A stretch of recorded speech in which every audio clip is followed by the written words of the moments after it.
You're listening to Free Mama Radio, where we believe you can have both a successful business and show up as the mom you want to be. I'm your host, Lauren Golden, a mom who built a full-time income working part-time hours.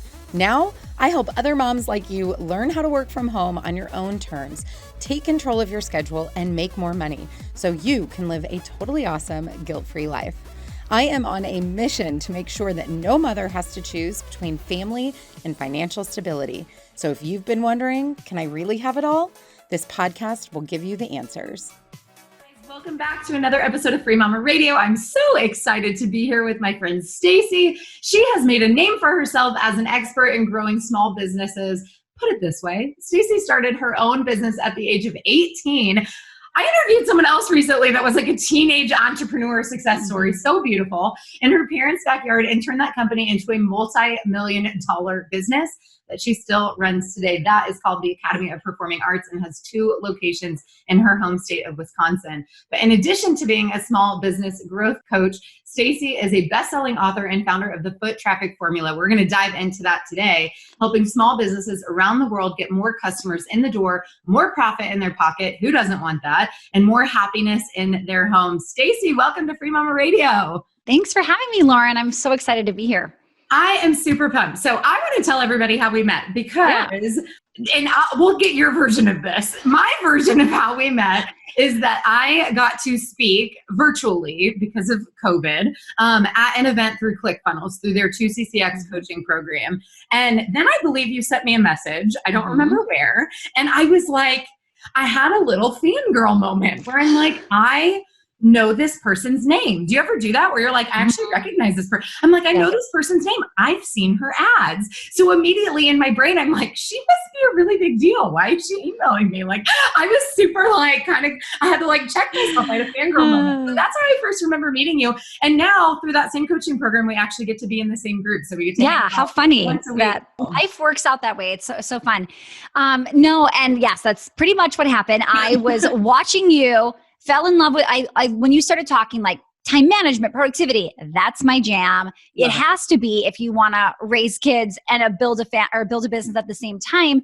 So I immediately was like, ooh, I think while you were speaking, I'm like DMing you like, hey, we got to get you on my podcast. So yes, I'm so excited that we get to connect. And now the tables are turned. Now I get to learn more about you and your business. We're going to get back to the time management because this is something that I think is both of our love languages. We've really learned how to master, although sometimes imperfectly, right? Like COVID for me has just, we had to like wipe the slate clean and just start from scratch. But you've got your own methodology that we're going to unpack because I think that I could be a student of your time management tips today. But let's go back in time. So you started your own business at 18 years old. Were you always entrepreneurial or were you just like a natural problem solver? How did you get started? So I definitely was always like wanting to be the leader or the captain or, I wanted to be in charge. That was definitely what I wanted to be doing always. However, I didn't ever think I'm going to be an entrepreneur. So little backstory, my grandfather started an excavating company about 50 years ago. So they dig basements for houses, family business, everybody works in it. So I've grown up in a family business, but it was not like we were being brainwashed with, you're going to, go to high school and then you're going to start a business. No, in fact, I'm the only person in my family that has started a business since my grandfather. So I think I just had the genes and I picked it up, and I really liked dancing in high school, was the captain of the dance team. And right after that summer, I was like, I want to keep doing this. So I just said, hey, any middle schoolers that want to dance with me for free, come check it out. I had 17 kids. Within 3 years, 100 kids. And then my family, because we're entrepreneurs, said, this could be a business. I think you could charge and have people start doing this. Now, fast forward, it's been 18 years since the backyard story. And we have 1,000 dance and music students that come to us, 2 locations, probably 40 to 50 employees that work for us right now. It's crazy what it's turned into. So when I teach from what I've been doing over the last 18 years. And it's not about this is a trendy formula right now. I could tell you what the formula looked like back in 2002. and I can tell you what it looked like in 2012, right? And how it looks at 2020. It hasn't changed, but the platforms have changed, right? I didn't have social media. We hung door hangers house to house in subdivisions. Like that was us driving traffic back then. So it's funny how things have definitely changed, but marketing is marketing is marketing. We do the same things over and over. Okay, this is so good. I have 3 follow-up questions already.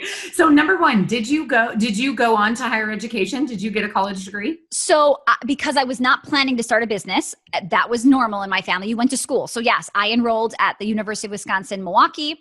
I was going to be a teacher, and then I switched to maybe accounting.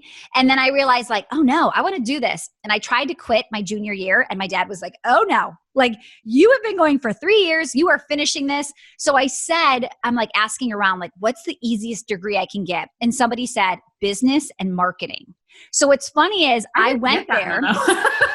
Literally, they were like, easiest thing, like accounting is way too hard. You got to get out of accounting. So I'm like, all right, business marketing. So I do that. I get my degree. I honestly barely graduate, but I did. And how funny now that I'm teaching business and marketing, and that is nowhere near where I thought I was heading. That is just the hindsight, right? Like in 2020, you're like, the breadcrumbs were there all along.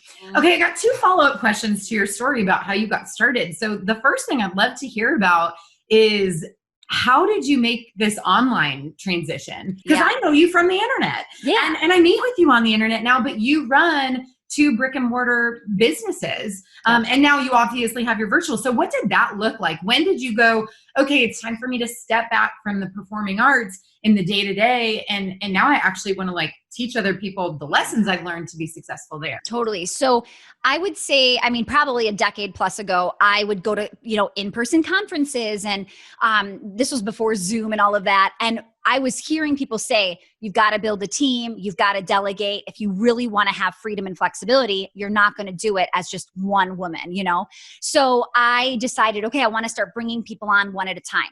Well, 18 years later, and I would say probably like maybe 13 years later, I found myself in this weird situation of, they don't need me anymore. I've been so good at delegating and passing things off. I remember I walked into the studio one day, literally out of boredom, and there was a manager there with a few people at the front desk, and they like turned around and they were like, oh, why are you here? Did you need something? And I just remember thinking like, wow, I'm interrupting them. They don't want me here. And they're like trying to get me back out the door. And it was this like bittersweet moment of, this is what I was trying to do, but now they don't need me. And that was like this really weird, sad feeling. So I like to work. I just have grown up in like such an amazing, like they're so hardworking. And I think that was just instilled in me. So I needed something else to do. And at the time, the local karate studio had already like taken me to lunch and asked me if they could pick my brain. And then a doctor who was opening up a Medi Spa said, could I take you, to lunch and you teach me how to do this? And a chocolatier, it was like everybody local was just like, hey, I see what you're doing. You don't look like you're working that much, but your parking lot is packed and you just keep growing like crazy. And they just wanted to pick my brain. And then it kind of, I think the first time it ever happened online, I was like, ooh, like maybe I can do this on the computer with more than just people locally in Milwaukee, Wisconsin. And that's how I started going, this could be fun. I love teaching. I love leading. And about 5 years ago is when I came into the online space and said, ooh, I want to start coaching. This is going to be fun. I love that. What I heard there, what I took away from that story, Stacey, is pay attention. Like there are signs. I hear so often from people in the Free Mama community, like, I'm not really good at anything, or like, I don't really know what my strengths are, or I don't like, you guys, there are always signs all around us. And a lot of times we need those other people to point them out, like the karate studio being like, why are you so successful? Like you might have just, could have been easy for you to make the assumption that everybody understood how to run a successful brick and mortar business, like because you were doing it. But for you, you had some innate gifts in there. Some you probably had to learn the hard way, right? But you knew how to do it. And so there's always signs around us. Like you've got to pay attention. And when you can't see something in yourself, either a skill or an opportunity, like surround yourself with people who are going to point them out to you so that you can take advantage of those. And don't get me wrong, there was imposter syndrome. Like when he first, I remember he reached out to me first because I remember thinking to myself, what am I going to teach him? What, like, I don't know. You teach karate. I don't know karate. Like, And then when he sat down with me, everything I said, he was just like taking notes like crazy and his mind was blown. And I remember thinking like, I thought everybody knew this. Like I thought this was common sense or this was just same thing. The next person came in and it took me to Panera. I was getting like coffee dates and all of these things like, yeah, sure, why not? And it was like, after I started to see people's minds being blown, I started to get more confidence in myself. But in the beginning, I definitely didn't have it. Yeah. Oh, I can so relate to that. So before we dive into your foot traffic formula, and I know you've got a framework and this is what you do now, right? This is what you teach people is how to get customers to their business, whether it is online or a physical location, what you still own. How have you had to pivot? Like if you could look back over the last 6 months, how have you had to take maybe some of the previous strategies you've used in your physical businesses and pivot because of COVID, probably tapping into some of these virtual skills that you've developed over the last few years? Oh, yeah. So I think the biggest lesson I've learned from COVID was really being well-rounded in certain areas. Like don't just stay in like one tiny corner and not like experiment or learn or just get excited about other things, because all of a sudden I remember the day my studio calls me freaking out, like, we might be getting shut down here. And I'm like, oh, well, I know how to do Zoom. Like, and they're like, what's Zoom? Right? I'm like, well, listen, we're going to do this. And like, where do the videos go? Where do we record them? Where do we put them? I'm like, you guys calm down. I've got this. Like, yeah, you're totally fine. I'm on Zoom like 17 times in one day. So you're good. And it was crazy. And it was the light bulb of, wow, my competitors are having the exact conversation, but they probably don't have somebody like me who works on the computer all day long on Zoom. And that was a huge strength. We flipped so fast to virtual and nobody else did actually. And I thought, well, they're going to do this a day later when they see me do it.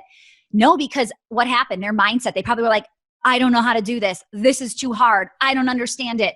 So some people never went virtual and some people did it weeks or months way too late. So pivots like that. Now we're pivoting so quickly. Last night, this is how fast things happen. Last night at like 8:30 p.m., the school just announces that after announcing they were going in person 5 days, they announce fully virtual. Okay. Our city is in an uproar. We have the 5th largest high school in the entire state of Wisconsin. So we have a lot of kids in our city, and like Facebook in our town is blowing up. Okay. Now I don't go to that public school. We go to a different school, which is going in person. So I'm excited about that. But I'm looking at what is the need? What does the town need from me now? And how fast can I act? So last night, actually 2 days ago, I heard rumors that there was a school board meeting that was going to be happening and they swear they're switching from in-person to virtual. So I immediately say to my team, don't repeat this. This is not public knowledge, but we need to brainstorm now. The second this is announced, we need to go just as fast and announce our new plan. So 8:30 p.m., it finally was announced last night. Today, we've already announced a survey of we can be a virtual learning hub for you. If you need to send your kids into our studio during the day, we will have day camp options. So we're already blasting it today. We already have the teachers lined up because we've been working on it for 48 hours. We know profit margins of what we can charge, what we can pay the teacher. We've done the work. And we were even thinking about this probably a month ago because other cities in the state were already doing this, but we were never affected because we thought we were going in person. Mm-hmm. But I still know you need a backup plan. Things can change. COVID is changing daily. So you have to act fast, especially during the pandemic. I have so much I want to break down, Stacey. I forgot that I knew I loved you so much, but I am just being reminded why. It is just so much fun when I get to my brain is up against your brain. It's so beautiful. So ladies, if you are listening, we're going to unpack a couple of phrases and words that Stacey just used. Number one, she said, don't be afraid to experiment. One of the biggest things, Stacey, that holds these sweet mamas back when they're starting their business is they want everything to be perfect right out the gate the first time. Yeah. Ladies, first of all, there's no such thing as perfect because what one of your prospective clients might view as perfect, the other one might not like. So you're ultimately not going to be able to please everyone anyway, so you might as well stop trying. Experiment. Do not be afraid to experiment and see what lands, see what sticks, because that's how you're going to get that proof of concept, right? That's how you're going to finally find your voice. The second thing you said that I absolutely love is, ladies, listen, this is not just COVID advice. This is good. What is the need? And how fast can I act? I would literally argue that the only businesses that will persevere when all of this is said and done are the ones who have implemented what you just said. Yeah. What is the need? Because the needs have changed and the needs will continue to change, right? Let's say there's like a new software that pops up for websites or a social media platform or whatever. People's needs in business will continue to evolve because technology is constantly evolving. So think about that. What is the need and how fast can I act? And the last word you used, actually, I wrote this down based on what you said, is anticipation. How can we start to anticipate so that we don't feel like we're floundering, right? Like you didn't have to be reactive because you were so proactive. So beautiful. So many gems to take away from that. Let's dive into your foot traffic formula. Tell me a little bit about this. How did this come about? Yeah. So I think one of the big things as I'm starting to coach people, right I realize there's so many similarities and there's a few key things that I'm trying to teach them. So basically picture a triangle. There are 3 T's in the foot traffic formula. So the first stage is traffic. We need to drive traffic to bring awareness, visibility to our brand, to our business. It's crazy. Like you might think like, no, people know who I am, right? I mean, I've been in a town I've lived here all my life and my business has been here 18 years. And there are people that will be like, what's the Academy of Performing Arts? What do you guys do? And you're like, you drive past my building every day. So if you think that people know who you are, I guarantee there's so many people out there that still don't know who you are, what you do, who you serve. So driving traffic is so incredibly important. So hang on. I want you to let's 101 this for a second. Got it. For the person who just found this podcast and they're like, what is a free mama? First of all, go back to episode 1. We can clear that up for you. Because I can see a lot of people, and I even think of myself, like in my first year freelancing, I would have been like, traffic, I don't need traffic, but any business, even a solopreneur, a freelancer, a contractor, like you still need traffic. So talk to me, what is traffic? What does that mean at a basic level? Yeah, it's just what way can you get eyeballs on your business, your products, programs, services? So it could be traditional, like a billboard, right? Or it could be a podcast, right? Anything, social media, anything. Group. Yes, completely, right? So any place where somebody is going to see you, right, potentially. So that's what you're trying to do. You're trying to get more people, warmer, like turn your cold audience or non-existent audience into a warm audience. Yeah. That's what we're doing in the first stage. Yeah, that's beautiful and clearly important because there's a Laurenism in my community that if nobody knows what you're doing, how can they connect you with the people you're meant to serve? I've said that so many times, it makes me blue in the face. And yet I still see a lot of women like, I want to start my online business, but they don't want to be seen. And it doesn't work that way. That's mindset. We'll leave that for maybe your interview. You've got to rip the Band-Aid off. You got to rip the Band-Aid off. Yeah. And like even changing your Facebook cover photo to saying what you are, like who you are, what you do, who you serve, or talking about your free Facebook group. This is us driving traffic. Yeah. And I literally I love that you gave a traditional billboard as an example. I always say your cover photo Facebook gave you a free billboard. Absolutely. I know your children are beautiful, but everybody else already probably does too that you're friends with. So leverage it, right? You leverage it. We call this optimizing your profile. Okay. So we've got our traffic. We've got our triangle. So T number 1, traffic. What's our second? Yep. Next piece is touch. So basically you want to reach out and connect, meaning you want to capture that lead. So how do we go from somebody just seeing my billboard or my virtual billboard online to actually giving the name, email, maybe their phone number? I am very big right now on don't just grab emails, right? Get a diverse lead generation system, right? So how can you actually capture them we do a lot of funnels. I don't know if that's too advanced or if I can say that word. But okay, basically getting them in my cycle to get ready to eventually sell, which is the third phase transaction. So I don't even drive traffic unless I have those 3 pillars set up, because why drive traffic if you're not going to give them an opportunity to transact with you? And the reason I tell people you've got to do all 3 together is because if you're driving traffic to your social media, 1% of your followers see your post, right? So think about it. People will say, well, I'm just getting ready right now. So I'm going to just, start getting a few thousand followers or 100 followers, and then maybe I will tell them about that service. Well, what's happening is if you get 1,000 followers and you finally go to pitch them, 1% of those people will hear your offer, right? So I want you to have something set up faster, because if somebody's in need of something today, you could sell them today. You don't have to wait 3 months till they get to know you, or 6 months. That is like old school marketing. People make decisions so quickly these days. It's crazy. So you need the 3 triangle part set up. And in the center is what I call tracking, which is the secret sauce.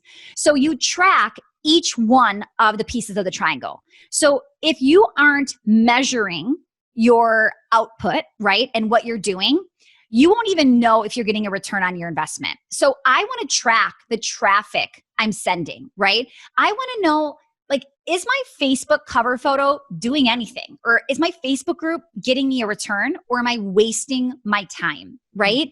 So you do tracking when you've got all 3 set up, because that's when you realize, oh, wow, 20% of what I'm doing is working and 80% isn't. So guess what? You get to scrap the 80% and just do the 20. So I think when somebody starts in a business or starts something new, just new marketing strategies, you're doing all the things and you're spending a lot of time and a lot of energy on all of the things. And if you could quickly track and find out what is actually working and what isn't, you can get rid of so much other garbage that you will free up so much more of your time. And that's where that secret sauce comes from, because you're going to track your traffic. So you're going to go, whoa, it's not coming from YouTube, it's coming from Instagram, or vice versa. And you're going to go, I just need to pour into that platform because that's where they're converting, right? And then you have your lead generation where all of a sudden you're like, wow, that freebie, that free offer is where everybody's coming from. That free Facebook group is killing it. That free, oh, wow, this isn't working. Well, let's get rid of that and let's just focus here. Same thing with transaction. Where are your best sellers? What are people wanting and needing from you, right? I think a lot of us, we think we know what our people want, but people are telling us with their credit cards and we're just not paying attention, right? It's crazy how people are like, well, my bestseller is this, but I'm really trying to sell this thing and I just can't get it going. I'm like, not about you. Why are we trying to get it going? Like, it's so funny in the dance world. We clearly have like 99% girls that go to the studio. But like, I'm friends with lots of studio owners and they're like, I'm just trying to get the boys. Like, I just can't get the boys to commit. I'm like, do the boys pay extra money? Is there something special about the money the boys are paying? Or can we just get more girls in the building? Like, we don't need boys, right? Like, we have boy classes and we offer it for boys. But why are you so desperately trying to fill the class that is not filling up? It doesn't make sense, but our brains do that. Oh, so good. Okay. So you mentioned tracking as the secret sauce, because that's the thing that helps us make decisions where we can optimize our input and have the biggest impact. Now, I'm assuming a byproduct of this potentially could be that you're going to work less potentially and make more because you're not firing on all cylinders all the time, right? So we're working smarter, not harder. And this is a great transition into what we were talking about before we went live on this recording. Is you said, gosh, people are asking me all the time, like, how do you do all the things? And I'm like, I get asked how I do all the things. Like, I feel very passionately about this topic. I wrote a book about it. Like, but you also wrote a book about it. Tell us what your new book is called, and then give us all the juicy details about what people can find out. Yeah. So the new book is called The Implementation Code. And I think, you and I, we value our time. We value spending time with our family. Like, we love working, but we don't want to work 12 hours a day. And that's just, I think, so maybe one of the reasons we bonded so quickly is we have very similar values. So for me, I'm so passionate about sharing why you don't have to work 12 hours a day to run $1 million business or a 6-figure business or whatever it is you want.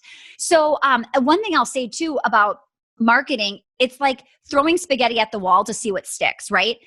As somebody who owns a business, we get used to that. We want it to work in the first time, but we just keep throwing spaghetti and throwing spaghetti. And here is where we fail. We don't look at the wall to see what stuck and what didn't. We just keep throwing like a madwoman, like here and there and here and there. And then I'm like, Lauren, slow down. So what actually happened? You're like, I don't know. I just keep trying every day. Right? It's like, so slow down. So that's part of the implementation code, is really understanding like what is working and where are your priorities. And when COVID hit, trust me, I thought it was pretty lean before COVID hit. I got rid of so much more stuff, because every time you lose time or you lose, an extra day because the kids are home or whatever is happening, you have to start to ask yourself, well, okay, so now what, right? If you have a new baby or and life just changes for you. You have less time. That means you have to get more and more selective. And that really is like how I get things done. It's that I'm really choosing what needs to get done, what is moving the needle and what isn't. And that means sometimes even letting go of things that are selling or that they're profitable, just not that profitable, right? We have to really look at the numbers and ask ourselves, like, what's important here? Yeah. And something else I've been looking at, I love this, learning how to prioritize. I'm realizing it really is a skill and it's not intuitive to everyone. Some people have to learn how to be good prioritizers. And something else is that I've been shedding probably over the last 18 months and really realized is it might be profitable. It might not take even a ton of time, but does it bring me joy? Yes. And that's like a whole nother conversation in business. And I don't know. I think I might be new enough that I would say that's a point maybe you have to earn. Like you got to like pay your dues a little to get to that level of like, I'm only doing stuff that makes me happy and makes me money, you know? I think you have to maybe learn a little bit the hard way, but it's that same process, right? It's what is, I love that have you ever read The Values Factor? The book? I haven't. No. Okay. There's a recommendation for the day. Okay. It's very much in alignment with what we're talking about because I think everybody listening right now is going, well, I value time with my family. I value my family. And right now, the way you actually spend your time might not be reflecting that that's a value to you. There's a disconnect there, right? And so that's, other than the implementation code, you guys should check out The Values Factor because I listened to it this summer on my 2-month RV extravaganza. And it was very enlightening because he basically said, you can say that something's important to you with your words, but your actions will always be what tells the truth about what's really important to you. So one of the things I talk about in the book too is like, if you're procrastinating, you're just not doing something or any of that, right? You have to ask yourself like, do I really want this bad enough? Right? Yeah. Because sometimes I look at the actions and I think, no, you don't want it that bad. You know, you're out doing this or you're taking, you know, if Lauren was like, I'm just so bummed at my success this year. And she had all of these things that she wanted to do. I'm like, well, Lauren, you took a 2-month vacation. I mean, like, let's be honest here, right? Right. So, but for your sake, you're like, I love where I'm at and that was amazing. And I'm grateful for it. But if you're in Lauren's position, not happy with your success and you're off taking breaks for 2 months, let's be honest, you probably don't want it bad enough. And that's okay. Like sometimes you know what, I'm very competitive. And when I hear people talk about their $10 million business or their $100 million, I'm like, okay, I'm going to get it too. And then I'm like, wait, do I want a $100 million business? And some days I'm not totally sure. Like right now I have a multi-million-dollar business and I'm happy with that. But at some point, good enough, like might be good enough for me. And I have to just go back to like, what do I want? And what's going to light me up? Because if I'm just going to work like a workhorse to hit 10 million or 100 million, I might lose the joy of what it is I'm doing with my family and with work as well. And I feel like I say that family is absolutely number one, most important. And I feel like I've always said that, but I will tell you that a couple years ago, if you would have watched me, just paid attention to what I was doing in my home, you would have probably said it goes work, then the kids, then your husband, right? Like that's the order of importance here, right? Because it can look like that. And you have to remember, you know, if you're saying things like, well, I'm doing this now so I can spend time with my family later, there's a lot more easier ways to enjoy the journey more now than always like shooting for the end game. Because you just keep moving that mile marker, like, oh, nope, we're going to do this now. We're going to do this. Just be careful that you're not allowing yourself to enjoy that journey. Like I love that you took 2 months off with your family. Like that's enjoying the journey while still continuing to climb and scale and have that level of success. That's exciting. Yeah. And it didn't happen overnight and it took a whole lot of planning. Definitely. So for anybody who wants to check out the implementation code, you told me that you have a super cool deal going on. Where they can find that? Yes. So right now we are still giving out the book completely for free. You just pay the shipping and handling. You can go to implementationscode.co/free book. And one thing we did was we put a free companion course, like there's electronic or like digital videos with some workbooks because we want to help you implement the book. So that's completely free as well in the book. So all the details will be in there. I absolutely love that. All right. I've got one last question for you. So I think you already know because we've chatted a few times, but the mission of the Free Mama is to make sure that no mother has to choose between family and financial stability. Knowing that and knowing most of our listeners are at the very beginning of their journey, is there one last piece of advice that you want to throw out to them, just words of wisdom or something else you didn't get to share on today's interview? Yeah, I would say just be really clear on what it is you're looking for and you want. I think it gets very easy to even listen to this podcast and hear my version of what I'm looking for, or Lauren's or somebody else's on Instagram. Get really clear on like what would feel good to you, especially like I live in Wisconsin. So when I'm talking to my friends in California and they're telling me their vision and their goals and how much money they need to retire, it looks very different to somebody who lives in a small town in Wisconsin, right? So get really clear on what you need and what you want and what you're building, because if you're chasing somebody else's dreams, you're going to wake up one day and go, what have I been doing, right? And it's time to really get serious about your goals and know what it is you're looking for. I love it. Stacy Tuschl, you are absolutely amazing. Thank you so much for being here on Free Mama Radio. Thanks, friend. This was so fun. I appreciate it. I hope you enjoyed this episode of Free Mama Radio. Don't forget to check out Free Mama TV right here on YouTube for hundreds of how-to videos and interviews to help you start, grow, and scale a virtual business from home. If you want to join a community of tens of thousands of moms just like you, make sure you join the Free Mama Movement group over on Facebook.